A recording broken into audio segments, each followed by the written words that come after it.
धनी तो थी वेद मंत्र की पर वैदिक धर्म मिटाने को, पूजा थी महाशक्ति ही की पर जग का नाश कराने को। धनी तो वहाँ वेद मंत्र की ही हो रही थी, जो मेघनाथ जो है कुंभकर्ण के मरने के बाद यज्ञ कर रहा था, लेकिन वो वैदिक धर्म मिटाने के लिए यज्ञ कर रहा था। पूजा थी महाशक्ति की, महाशक्ति की पूजा थी, मतलब दुर्गा जी के ही स्वरूप की पूजा थी, मगर ये जग का नाश कराने के लिए पूजा कर रहा था। पहला नप्पर धुआं वह जो ही चारों ओर, प्रभु भीषण से तभी बोले अवध किशोर। और पूरे नप्पर जब ये धुआं फैला चारों ओर, तो भक्त भीषण से जो है अवध किशोर श्री रामचंद्र जी बोले, ये कैसे बादल छाए हैं, कैसी आंधी उठाई है, उस मायावी दुष्कंदर ने क्या माया नहीं रचाई है।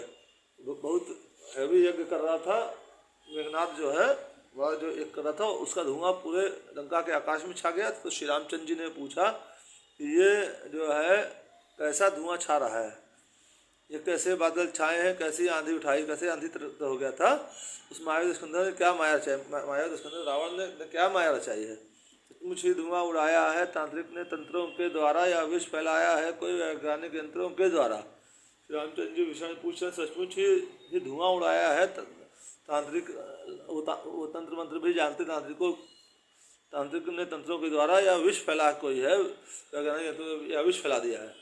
कहा विष्णु भक्त ने, है जग के प्रतिपाल, माया भी कोई नहीं और न कोई चाल।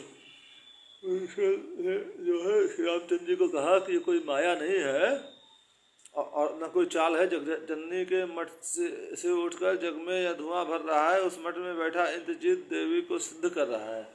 जग जननी जो है माँ दुर्गा के मठ में बैठ करके वहाँ जो है इंद्रजीत यज्ञ कर रहा है, और इसीलिए वहाँ पर जो है वहाँ से धुआं फैल रहा है, देवी को सिद्ध कर रहा है। वो संदेह नहीं है कुछ इसमें, वह विजय यज्ञ में तत्पर है, इसमें कोई संदेह नहीं है कि वो विजय के लिए यज्ञ में तत्पर है।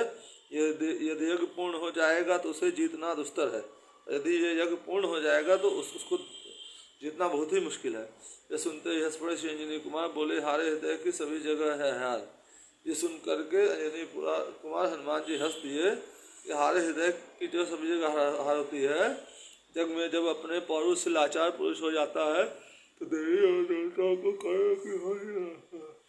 जग में जो अपने पौरुष से आदमी लाचार हो जाता है तो देवी देवताओं को कार्य की भांति मनाता है। पागल है वह जो देवी के मंदिर पर नाक रगड़ता है, देवी तो उसकी रक्षक है जो युद्ध धर्म पर चलता है। जग में अपने जब पौरुष से लाचार पुरुष हो जाता है तो देवी और देवता को कार्य की भांति मनाता है। पागल है वह जो देवी के मंदिर पर नाक रगड़ता है, देवी तो उसकी रक्षक है जो युद्ध धर्म पर करता है। तो पागल है जो देवी के मंदिर पर नाक रगड़ता है, और देवी उसी की रक्षक है जो कि धर्म पर युद्ध करता है। पवन तनय की युक्ति से सभी उठे मुस्काए, आज्ञा लेकर उस तरफ चला किस समुदाय।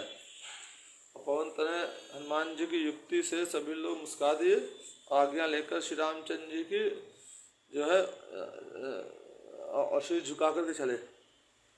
जो दक्ष यज्ञ में पहुँचे थे उद्दंड वीर गण शंकर के, जो असुर यज्ञ में जा धमके दुर्दंड चंड कपि रघुवीर के। जैसे दक्ष यज्ञ में जो है शिव जी के गण पहुँचे थे, जो उद्दंड थे उन्होंने यज्ञ विध्वंस किया था दक्ष का, वैसे ही जो है यहाँ पर मेघनाथ जो यज्ञ कर रहा था उसमें दुर्दंड जो है वीर बहुत ढीठ जो है सब भालू कपि और वानर पहुँचे हैं। क्षण के भीतर कुछ का कुछ रंग पलट दिया बलवीरों ने, उधर देवयज्ञ की वेदी पर रणयज्ञ रचा रणधीरों ने। क्षण भर के भीतर जो है सारा रंग जो है वानरों ने बलवीरों ने पलट दिया, उस देवयज्ञ की वेदी पर रणयज्ञ रचा, और वहाँ पर अस्थि हड्डी और मांस हो गया तो यज्ञ विध्वंस हो गया। चंडी की प्रतिमा के आगे रणचंडी का आह्वान हुआ, भर गया रक्त से हवन कुंड, ऐसा भीषण बलिदान हुआ। और चंडी की प्रतिमा मतलब जो है दुर्गा जी का रूप चंडी है, चंडी की प्रतिमा के आगे रणचंडी वहीं पर युद्ध होने लग गया, वही मठ में ही मंदिर में ही, और हवन कुंड रक्त से भर गया, ऐसा भीषण वहाँ पर युद्ध हुआ, बलिदान हुआ। मानो रावण का पूर्व पाप अब सब आज उदय हो आया है, या वैदेही का विरह ताप उस भांति पूर्ण रंग लाया है। मानो रावण का जो पिछला पाप है सब आज उदय हो गया है, और वैदेही मतलब सीता जी का जो विरह ताप है आज आज पूरा रंग दिखा रहा है। स्वाहा ध्वनि से जब भिड़ा हाहाकार कराल, मेघनाद करके उठा मेघनाद तत्काल। और जो स्वाहा ध्वनि से जब हाहाकार होने लग गया वहाँ पर, जो उसके रक्षक थे जो है यज्ञ के, वहाँ पर मेघनाद यज्ञ कर रहा था तो वहाँ और सेना तैनात थी, तो उनमें हाहाकार मच गया। मेघनाद और मेघनाद तुरंत उठ गया, जैसे बादल गर्जना होती वैसे मेघों का नाद करते हुए। कितनों को उठते उठते ही दांतों से चबा डाला, कितनों को उस मदमाते ने मट्टी में वही मिला डाला। कितनों को उठते उठते ही दांतों से चबा गया, कितने वानरों को मेघनाद, और कितनों को मदमा करके मुट्ठी से उसने मसल दिया, मिट्टी में मिला दिया। चटपट चुटकी ने कभी कटक चरित कर डाला, मुखिया जो योद्धा थे उन सबको मूर्छित कर डाला। चटपट चुटकी में मेघनाद ने कपियों को सब जर्जरित कर दिया, चोटिल कर दिया। मुखिया जो योद्धा थे उन सबको मूर्छित कर दिया मेघनाद ने।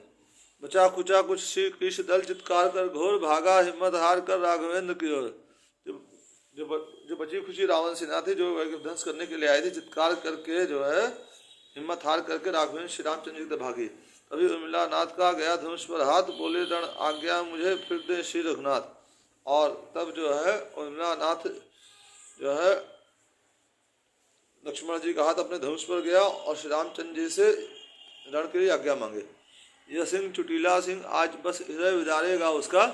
बोले मैं शेर हूँ, शेर के समान हूँ, और मैं आज उसका हृदय भेद दूंगा।